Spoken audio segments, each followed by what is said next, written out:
This is the Late Round Podcast with your host, Zach Ertz.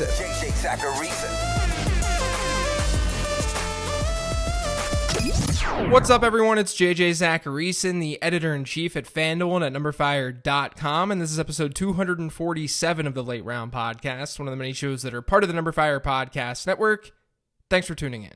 When I give advice, you should be under the assumption that I'm giving advice based on what I would do in my own fantasy leagues. And that's really the case. I'm not trying to push you in a direction that I wouldn't go in. But my thoughts evolve and change, usually through experience. I can sit on this podcast and say, I really like this specific player at this specific ADP. But when I actually go to draft, I might realize that I don't necessarily feel as strongly as I did when I had that take on this podcast. And that's sort of what I'm seeing with one guy in particular so far this year in rookie drafts. That player being Dexter Williams. I was pretty indifferent about Williams entering the draft, and I didn't love him much even after the draft. But I now keep drafting him in the third round of rookie drafts. So clearly I like him more than I thought that I did. And really, it just comes down to my overall philosophy with rookie drafts in general. I'm more than likely going to target running backs because most of my teams were built to be wide receiver heavy. So that's the first thing to know. But with a later round rookie pick where the hit rate is so unbelievably low, I'm going to target someone's offensive situation just as much as I'm going to target the individual player. You can buy into talent a lot easier when you're in the early parts of drafts because there's more of a talent discrepancy between those players and the rest of your draft. And there's a big draft capital discrepancy too. Once you're in the later rounds of rookie drafts, that's not really the case. Or at least, it's hard to predict which players are actually more talented, or which players will actually pan out. So I tend to throw darts at good offenses, or teams with good quarterbacks. Because like I said a couple of weeks ago, passing offense is the stickiest piece to a team year over year. With Dexter Williams, you're associating him with a good offense. He's got Aaron Rodgers. And you're also entering a fairly ambiguous situation. Now, I fully expect Aaron Jones to lead that backfield in touches this year. But this is a new regime. Green Bay's got a new head coach.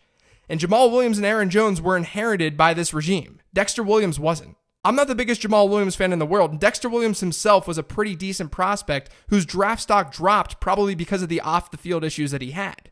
So it's not like we're talking about a player who isn't talented at all in Dexter Williams. He may not work out, and that's totally fine. I still think the process is correct in drafting Dexter Williams. And I wanted to open up today's show by sharing that process because, like I say all the time, my feelings on things can and will change. If they didn't change, I'd be a shitty analyst. I'm still drafting Justice Hill in the second round all the time. I'm still probably higher than most on Andy Isabella, and I really like Darrell Henderson's risk-reward profile. But Dexter Williams is someone I should have been higher on post-draft, given how I'm drafting him in my actual rookie drafts. And I felt like I should share that. Before getting into today's questions, because this is a mailbag show, I wanted to let you guys know about a cool FanDuel contest that's running during the NBA Finals. Enter the featured NBA Shot Last 3 bonus contest through June 13th to compete for a share of a special bonus on top of regular payouts. If the player in the MVP slot in your lineup scores the last 3-pointer of any game, you'll win a share of that night's bonus prize in addition to your regular contest payouts. For more info, visit FanDuel.com/last3bonus. That's last-3-bonus, or download the app today. Eligibility restrictions apply. This first question is from @DPFootball1. What was your thinking in taking David Johnson at 105 in the MFL 10 of death rather than a wide receiver? Thanks, really enjoyed the podcast. Yeah, so for those of you who have no idea what this question is about, Pat Thorman, who you may know from his work at Pro Football Focus, but Thorman's been running the MFL 10 death for years now, which is a best ball league with a bunch of different fantasy analysts. And I drew the 5 spot, and that was annoying, but I couldn't do anything about it. In the first round of best ball drafts, or at least the early first round, I'm generally thinking running back. If you've got an elite back or someone who finishes as an elite back, you're getting a significant edge over your competition. Zero RB can still work, and it will work. But I at least like having that anchor at running back because if that running back does indeed live up to his ADP, you're gaining a nice edge. And so I would argue my consideration set with that pick would be Melvin Gordon or David Johnson. That's at least what most people are looking at if they're going running back. And I went with David Johnson because of some of the things that I talked about on my podcast earlier this week. I'm worried about the receiving reduction for Gordon this season. And I also think you've got to worry a little bit about his overall health. The offensive situation is probably better for Melvin Gordon, though we don't know that for sure given the new system in Arizona. But I'm comfortable enough with DJ at 5 this year, especially in a format where you're shooting for ceiling. You want to get first. You need first place because that's all that matters.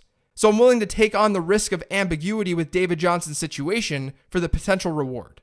Now, I sort of thought I was going to go wide receiver heavy after getting DJ, but OBJ was taken right before my second round pick, and I was stuck in a teardrop. It was either Antonio Brown or Nick Chubb. And even though I'm scared of Chubb's receiving ceiling, I looked his way since his touchdown potential is pretty crazy in Cleveland. And again, I'm looking at upside here. If Kareem Hunt isn't that involved when he returns from suspension, then Nick Chubb will have high-end RB1 potential. So that was my thinking, and that's really been my thinking throughout this entire draft. You can hit my Twitter feed if you want to see the updated draft board. This next question is from my pal at Rumford Johnny. He says, are you optimistic about Derrick Henry's workload and passing reps increasing based on his late season surge and new offensive coordinator, or is he just really a souped up LeGarrette Blount with capped value? I think there's real concern about Derrick Henry's receiving volume. Last season, even during his amazing stretch, or really his final 4 games, during those final 4 contests, he had 3 targets. So this isn't really a situation where Henry would just need a slight uptick in receiving volume to sort of place himself in consistent RB1 territory. He needs a significant boost. Like a 3% target share isn't going to cut it. But even doubling that number in what should be still a fairly run-heavy offense, that's not going to cut it either. And it's not like Tennessee did nothing with their pass catchers this offseason. They added Adam Humphries and they drafted A.J. Brown. Those are more very capable bodies who can steal larger chunks of the team's overall targets. So that certainly doesn't help Derrick Henry's case.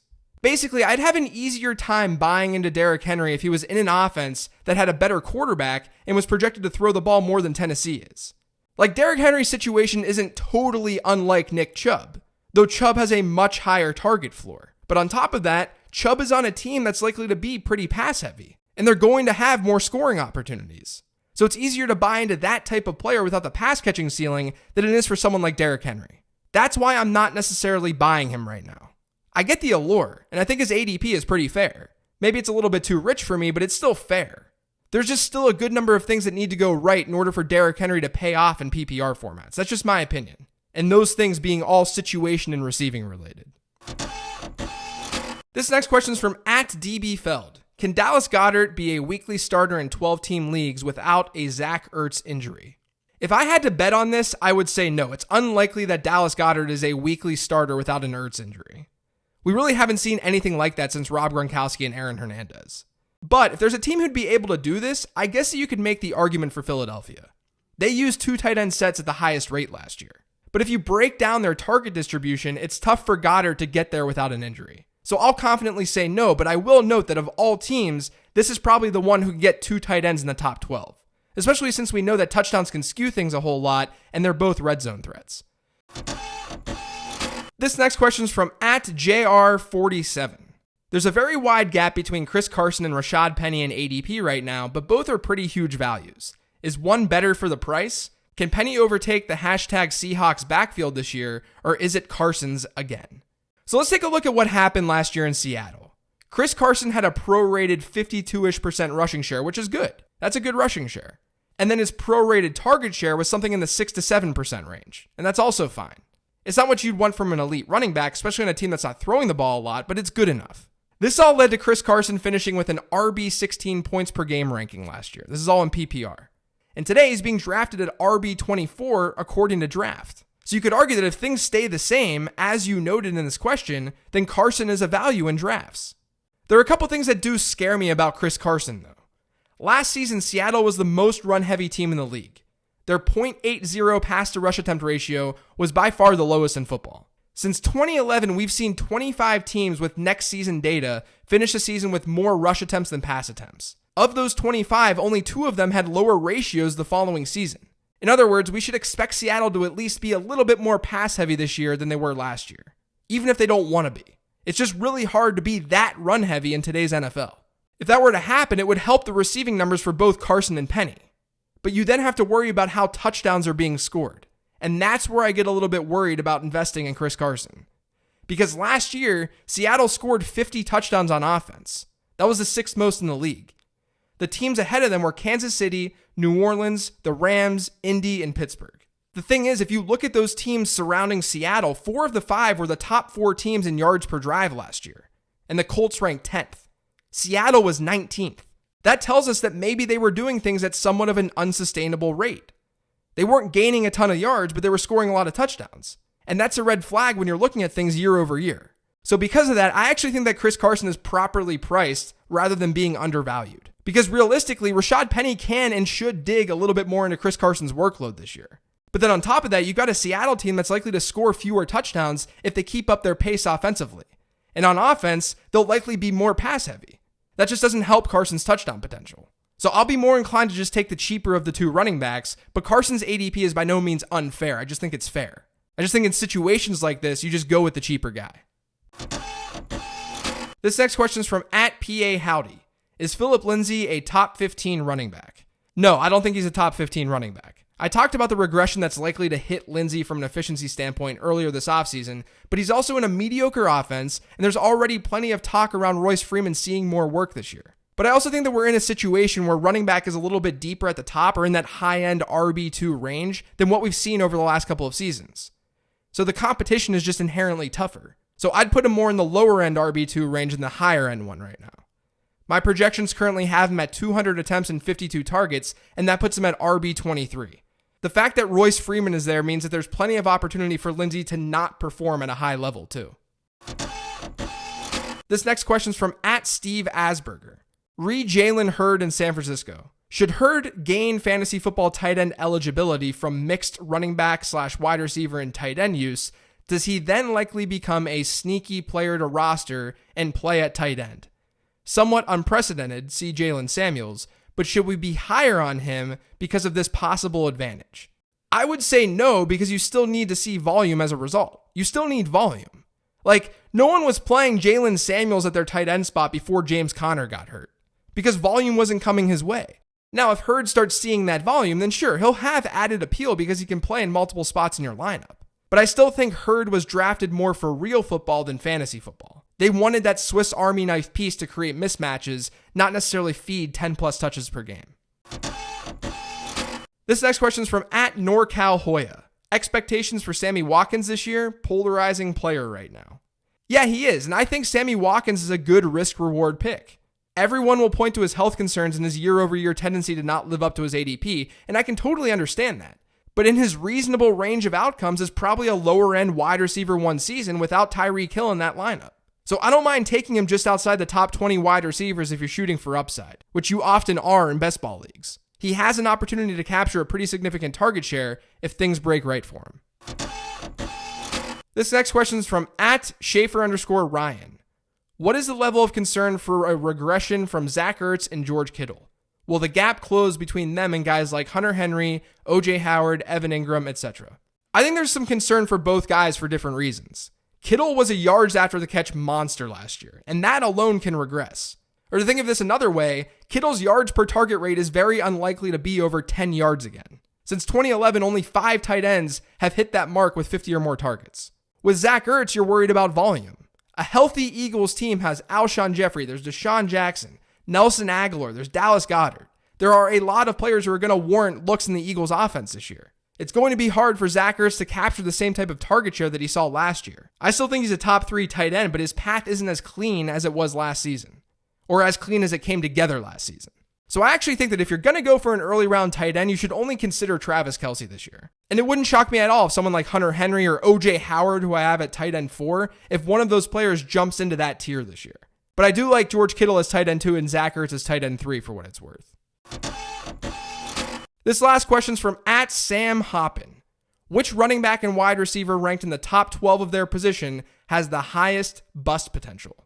Now, this is definitely subject to change because we're months away from the start of the season, but using Draft's ADP, I think the answer at running back is pretty easy with Todd Gurley. In the month of May, Gurley's been drafted at RB8, and that's where he's been over the last week as well.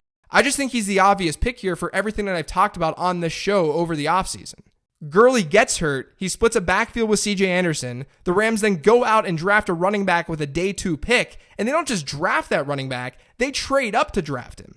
I think it's not likely at all that we see the usage that we're used to seeing from Todd Gurley this year. And that makes him the choice as the running back who's ranked in the top 12 to not finish in the top 12 or to bust. Wide receiver is a lot more difficult. I think the top 12 or 15 wideouts are pretty safe bets this season. But I'm going to go with Antonio Brown here simply because of uncertainty. He's on a new team for the first time in his career. He's going to be 31 years old in July. Derek Carr has struggled to push the ball down the field throughout his career, and the Raiders are likely to be more run-heavy than the Steelers have been in recent seasons. Honestly, Antonio Brown can be projected to have the most volume in football. Like, this isn't a scenario that I think is likely without an injury. But there's enough playing against Antonio Brown this season where I could see him busting or at least finishing outside the top 12. That's going to do it for today's show, though. Thanks to all of you guys for listening. If you've yet to subscribe to the Late Round Podcast, make sure you are by searching for it on iTunes, Google Play, SoundCloud, TuneIn, Stitcher, and Spotify. And if you're on iTunes, please do me a favor and leave a rating and review. And you can find me on Twitter @LateRoundQB. Thanks, everyone. Enjoy your weekend.